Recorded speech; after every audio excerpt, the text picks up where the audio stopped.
చేయాలని నిర్ణయించడం జరిగింది. థాంక్యూ.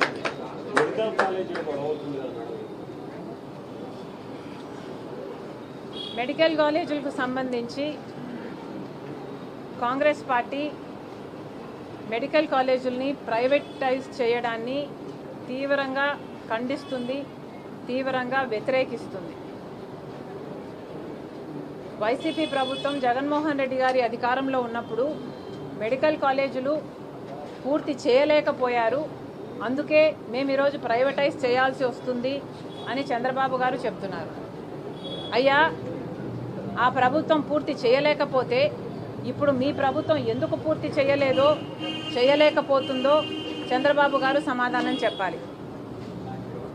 ఇప్పటికీ నాకు తెలిసి దాదాపు 2500 సీట్లు ప్రతి ఏడాది మెడికల్ కాలేజీల నుంచి పిల్లలు బయటకు వస్తుంటే ఈ అడిషనల్ కాలేజెస్ అన్నీ కలిపితే ఇంకొక 2500 సీట్లు ఉంటాయని అంచనా.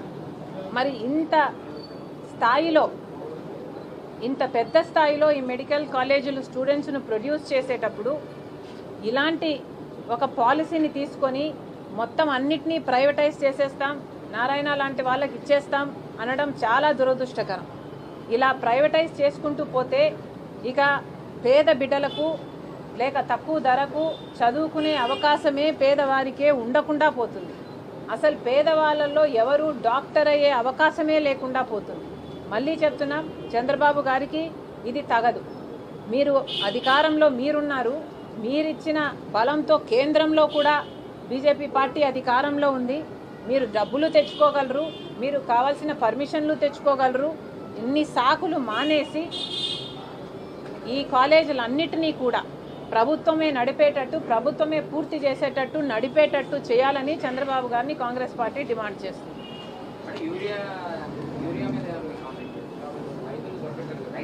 ఇందాకే మాట్లాడినట్టున్నా కదా. సూపర్ హిట్ సూపర్ సక్సెస్ అని చెప్పి భారీ సాగు పెట్టారు, మీరు కూడా చూసుకుంటారు. మేము చాలా గొప్పగా పాలన చేస్తామని చెప్తున్నారు, మీరు అన్ని వైఫల్యం అని చెప్తున్నారు. సూపర్ 6 సూపర్ హిట్ అయితే మరి జనాలకు ఆ పథకాలన్నీ పూర్తిగా ఎందుకు అమలు కావటం లేదు?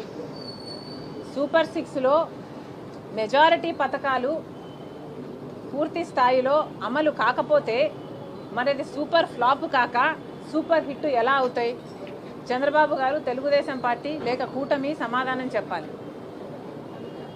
నిరుద్యోగులకి 3000 రూపాయలు నిరుద్యోగ భృతి ఇస్తామన్నారు, లేదా 20 లక్షల ఉద్యోగాలు కల్పిస్తామన్నారు.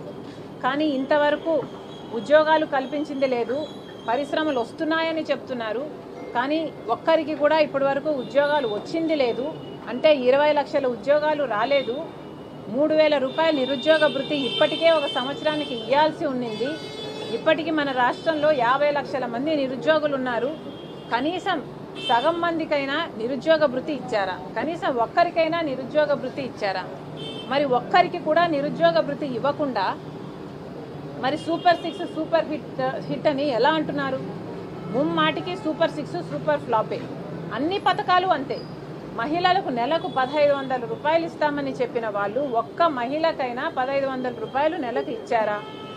అంటే సంవత్సరానికి 18,000 రూపాయలు ఇవ్వాల్సి ఉంది. ఒక్క మహిళకు కూడా ఒక్క నెల కూడా మీరు ఇవ్వకుండా సూపర్ హిట్ ఎలా అవుతుంది?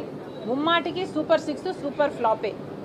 మహాశక్తి అన్నారు, శక్తివంతులను చేస్తామన్నారు. ఒక్క మహిళను కూడా మీరు శక్తివంతులను చేసింది లేదు. అన్నదాత సుఖీభవ అన్నారు, కేవలం 40 లక్షల మంది రైతులకు మాత్రమే మీరు ఇస్తున్నారు. అది కూడా కేంద్ర ప్రభుత్వం ఇచ్చే దాంతో ముడిపెట్టి మరీ ఇస్తున్నారు. ఇక పిల్లలకు ఇస్తామని చెప్పారు, ఇస్తామని చెప్పింది 15,000 అయితే 13,000 ఇస్తున్నారు. దాంట్లో కూడా 20 లక్షల మందికి కోతలు పెట్టారు. మీరే కదా చెప్పింది, ఎంతమంది బిడ్డలకు ఉంటే అంతమందికి ఇస్తామన్నారు. మరి 20 లక్షల మంది బిడ్డలకు ఎందుకు అందటం లేదు? ఇలా అరాకొరగా అమలు చేస్తే ఇది సూపర్ హిట్ ఎలా అవుతుంది? ముమ్మాటికి సూపర్ 6 సూపర్ ఫ్లాపే.